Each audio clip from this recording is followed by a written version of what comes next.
Okay, so first I'd like to thank the last presenter. That was some really challenging and some excellent points that were made there. So what's next? What we're here to do is we're here to discuss capitalism and the Islamic challenge and how that relates to what you just heard about the black experience in America. So before we begin, what I'd like to say is just as we've seen what capitalism has done to the black population, we also now need to focus on the political challenge that Islam brings. So in terms of the system, you heard from the MC, we're not here to compare. We're not here to say that the black experience is this or the Islamic experience is this. What we're here to say is we're trying to show you that the 1% is trying to limit the population, is trying to limit and oppress our people. As you can see from the last presentation, a united working class is a threat from the Bacon Rebellion. You saw what that did to the elite and how that challenged them. The indigenous nations, look at their land that was taken from them. The extermination, over 12 million people just exterminated off the face of the earth. The Zapatistas are Mexican indigenous people, and they too were also exterminated. So what we're here to do is, we're here to show you how the 1% exterminates anything in their path. So what is the Islamic challenge? Islamic political values pose a major threat to capitalism. And that's one point that we need to continue here.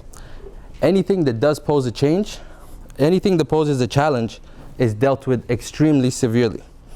And we can see this with the different people here, and that's what they have in common. So how is Islam demonized, and why, and what happens to the people? Islam in the media is called as barbaric and outdated. I'm sure everyone remembers here the Barbaric Cultural Practices Act, something very specific to certain people. They say that Muslim countries have corrupt dictators, and so these countries are entirely corrupt. What that leads to is it puts in the minds of people that bombing Muslims, torturing them, and imprisoning them is something that is normal, because these people are savages, and these people are attacking the system. Which then leads to the reformation of Islam, radical Islam. Muslims are radical and must be reformed by society. Now, before we move on from here, we need to link this to the Black Panther Party in America. Just as Muslims are demonized for an idea, we have the Black Panthers who tried to follow the Second Amendment right, where they can carry arms and unite as a militia. What happened to them? They were entirely exterminated, entirely broken down and demonized. Why? Because of an ideology, because of thinking, because of a political challenge to the 1%. So how do the Muslims get attacked? We all know one of the main tactics here. So in terms of capitalism, what we need to understand is capitalism will try and win the debate with force and deception. Now keep that in mind, because that is something that will keep returning. Force and deception. So one of the first instances of force is the war on terror. The attack on Afghanistan and Iraq most notably. Nearly $1.7 trillion has been spent or is budgeted for the war on terror from 2001 and 2016. That is an unbelievable number. I mean, 1.7 trillion, that's like, in terms of looking at a society, that's not a war on terror, that's imperialism, and that's attacking a people. Now compare that 1.7 trillion to a book written by Jeffrey Sachs. And the book, if anyone needs to know, it's called The End of Poverty. Jeffrey Sachs has estimated that it would take $175 billion to end world poverty. $175 billion. And now compare that to $1.7 trillion. And you'll see that this is an attack from the 1% trying to limit a population that challenges it. So I'm not sure if a lot of people know the next stat. 1.3 million lives have been lost in Iraq, Afghanistan, and Pakistan alone since 2001. So before we move on, what we need to understand is whenever we hear 1.3 million, in terms of society, we've become desensitized to that number. That number doesn't mean anything these days. It's like I could substitute lives with pop cans, and it would just be 1.3 million pop cans lost. So what we need to do as a people here is we need to personalize this. You need to start thinking of this like this could be my family. This could be someone I know. And if you look at the numbers, that's like the entire population of Hamilton wiped out twice. Just completely decimated. And what society say? Now, looking at that 1%, look at this woman. If you look at that number for 1.3 million, we know that most of the casualties of the war on terror are women and children. Look at the fear on her face when she sees the soldier. So if you look at this woman, why has she been attacked? Why has her family been attacked? It's for the oil underneath her feet. It is for the imperialism that the 1% do to control people.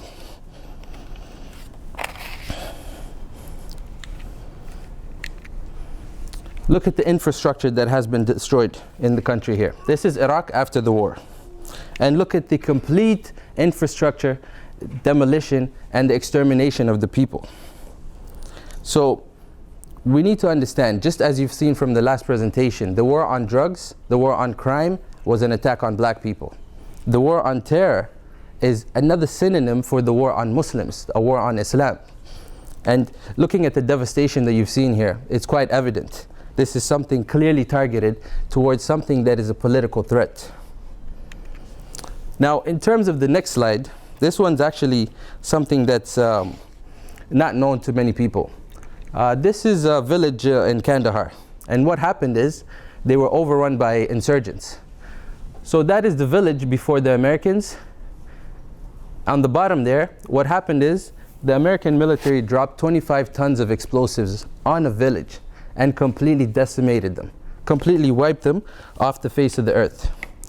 Now, how many people here know about this? As you can see, no one. Actually, we have one guy. So one out of everyone here. But what does the media show you? What will the media let you know?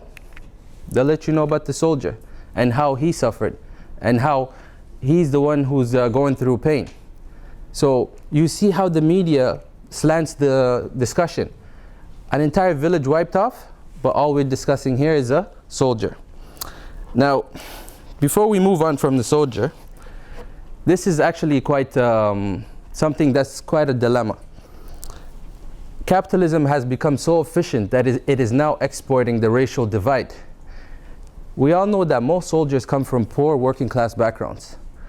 What is happening? They're being taken, paid by the 1% in order to go fight an imperial war in a different country. So the working class poor of our countries are being sent to exterminate the poor people of a different country. And what happens to the soldiers when they come back? So I'm sure everyone has heard of PTSD and what's happening in the news with soldiers killing themselves. So there's a stat that was just came out in Canada. Soldiers who were in the army are 3.4 times more likely to kill themselves than non-army combatants. And where is the support for them? Everyone knows in the last election, Harper was responsible for some of the largest cuts to veterans affairs. So they go, they fight an imperialist war, they come back and they get no support. And that's why they have a high suicide rate. So you can see what is happening and how the system is being split up. So in terms of the system, another way that the 1% retaliates against Islam, surveillance culture. So as I said, remember, force and deception. Things like this limit your ideas. They limit your discussion.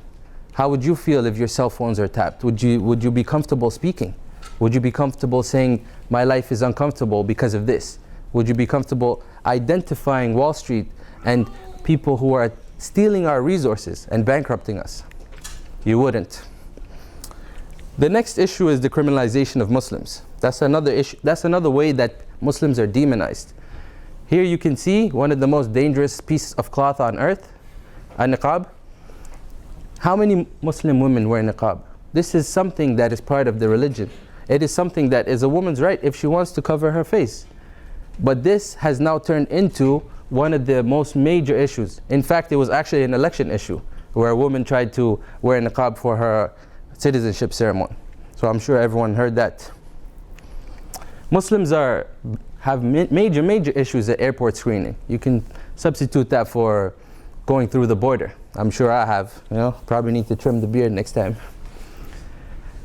Speakers are banned. I'm not sure if that happened in McMaster, but it's happened in other universities. People who are Muslim, who are denoted by a certain definition, are banned from speaking at universities, which is supposed to be a hallmark of freedom. Another issue of the criminalization of Muslims is a famous name. It's Maher Arar. I'm not sure if you people know who he is. He's a Canadian citizen who was sent to Syria with the help of the Canadian and American intelligence. He was wrongfully charged for being a terrorist and was sent to Syria and was tortured, was really tortured. In fact, actually, he just won a case with the Canadian government. I believe he won about $5 million. Tariq Mahana is an American, he's in prison in America. I believe he was given 17 years. What was his crime? His crime was translating videos from YouTube. That's it. All he did was translate YouTube videos, and as soon as he did that, they tried to get him to work for the FBI in order to spy on Muslims. And what happened? They gave him 17 years for that. Now all that leads to the conveyor belt theory. Now what is the conveyor belt theory?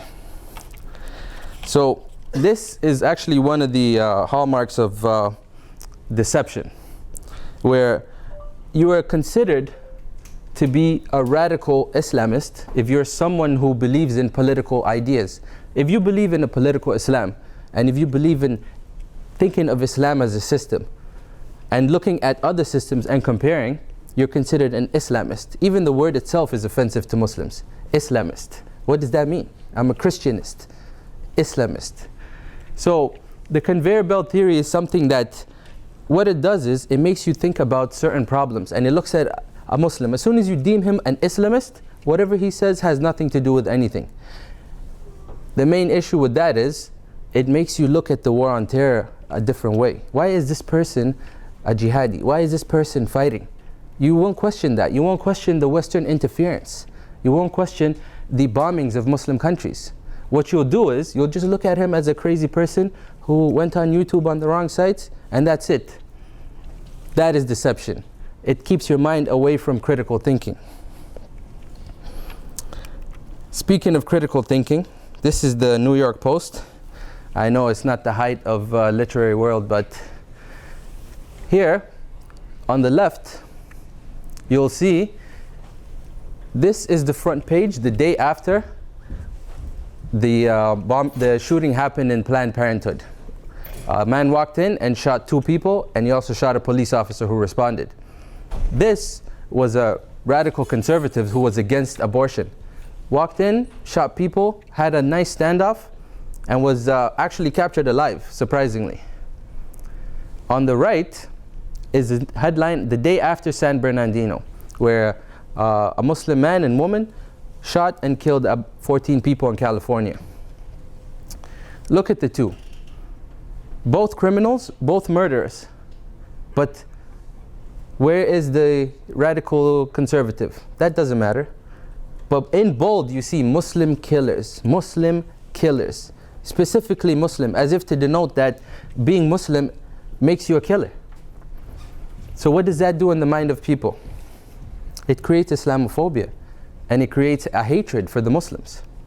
And we can see this everywhere. In terms of Islamophobia, just to bring home the point, there was a study done by Huffington Post where they tried to gauge the favorable or unfavorable opinion of Muslims. Not surprisingly, people who consider themselves independent are at 76% unfavorable for Muslims.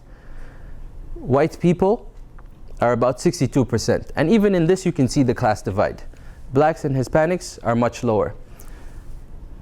65 plus, 45 plus, and as you can see from the age increase, the unfavorable opinion increases. Conversely, this is the population that watches television the most. In terms of more stats, you can see 28%, 27% have something unfavorable. How well do you understand the Islamic religion? Moderately well, not too well. Look at the numbers. Now, as you can see from the last slide actually, there's a large percentage that admits to not understanding Muslims too well.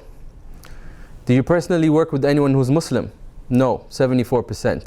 Do you personally happen to have any friends who are Muslim? No, 68%. So clearly you can see a lot of these people don't know much about Muslims. Have you ever been inside of a mosque? 87% said no. 3% said not sure, so I don't know where they were. So I think that should disqualify them from the study even, you know. Now, I want you guys to pay attention to the last one. This one is very, very critical. Which better describes your opinion? I would be interested in learning more about Islam. I would not be interested in learning more about Islam. 44% said, I'm not interested. So you can see from the last slides, how many of them know any Muslims or know anything about Islam? But 44% have already decided in their minds that Muslims are bad. We don't need to listen to them. We don't need to accept them. They're dangerous people. And so that's it. My mind is made up.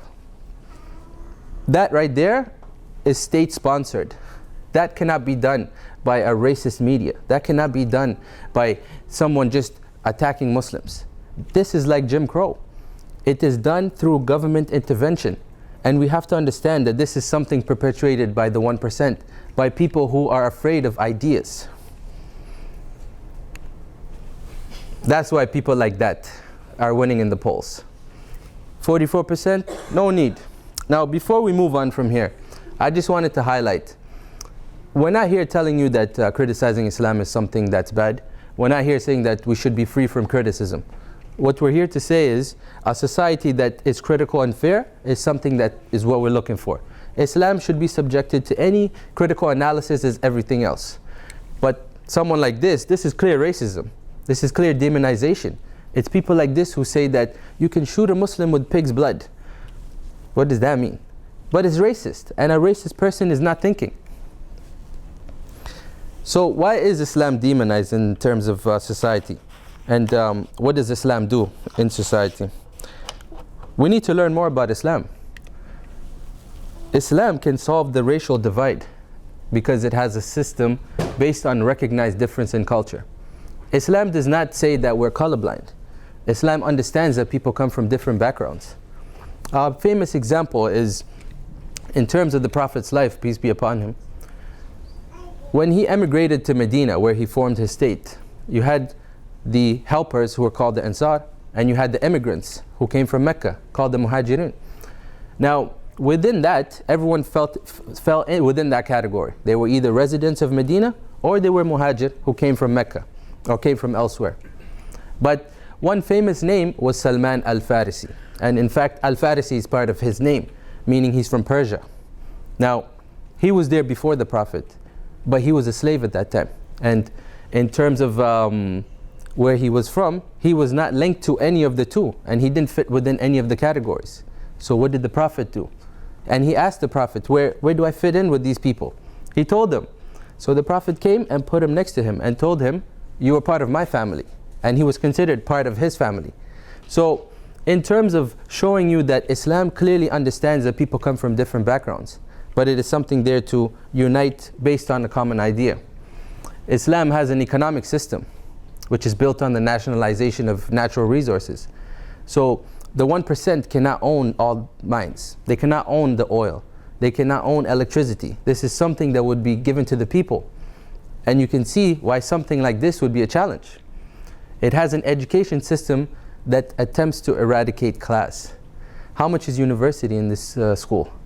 If you can't afford it, how can you move forward? How can you better your life without education in this society? In Islam, with the nationalization of resources, education would be free and would be available to all citizens. And lastly, Islam is based on a political system that is built upon respect for religious minority. Contrary to popular belief, Islam does respect religious minorities and puts them in a high level in the law. Not like what you see on TV, people being beheaded. Islam builds in within its system respect for religious minorities. In fact, as a saying from the Prophet, peace be upon him, if someone kills someone from the religious minority, then he's not considered from him. basically denoting that this is a major crime in Islam, of killing a religious minority. So, in closing, we just wanted to highlight, while looking at what has happened to the black population, looking at the Black Panthers, looking at the war on terror, which is again a synonym on the war on Muslims. In terms of looking at that, we need to understand that there is a 1% that drives the system, and are definitely afraid of anything that affects its political values, of exploiting people and destroying people. So, before we close, I just wanted to put the point home. I wanted to do a little philosophical test. So, there's 5 people tied on 2 ends of the track, and you control the lever. Now, you can choose one to die, and you're morally responsible, or you can choose those 5 to die. Now, you don't know anyone. Now, how many choose one? You know, don't be ashamed. I'm not going to call the cops on you, you know. How many choose one? Okay, I would say most. How many choose 5? Okay. Yeah, I won't call you a serial killer. Don't worry. Now. Wait, could you repeat that? Sir? It's not clear. What are the choices? So, the train is moving forward, and you control the lever, right? You can either make it go straight, or you can make it go up. So, by default, you'll be killing 1 person, or 5 people. What would you pick? Most people said 1, because again, we want the least damage to happen. Now, what you need to look at is the 1% is in that train, and they don't care. They don't care who dies. They don't care who dies, and it makes no difference to them. You're all tools. But putting people there, the people who are tied up, they don't care. They want the other guy to die. And this is what happens, and this is what the 1% does to us. They separate us, and they make us think based on individual concerns. When your life is in danger, you don't care about anything else. You don't care about society, you don't care about donations, you just want to live. And this is a very good example of the class struggle, where they divide you and make you think as if only your life matters, and it doesn't matter about anyone else. So, in terms of what we're doing here, we're trying to highlight these issues, and we're trying to make people understand that as a system, we need to work together in order to make these changes. So thank you all for your time. If anyone has any questions.